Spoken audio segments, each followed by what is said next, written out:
Қазақтардың қапшығы арқасында болады, анау мынау нәрсеге қапшықтың іші толады, толған сайын қазақтар шалқаятын болады.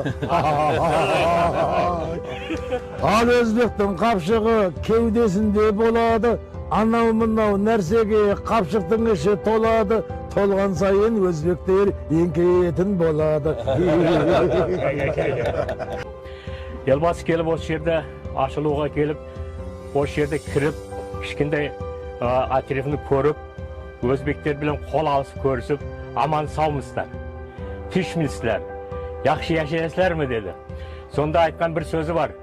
Bütün халқының алдында тұрып, өліміз де, тіріміз де бір, мазарымыз да, базарымыз да бір.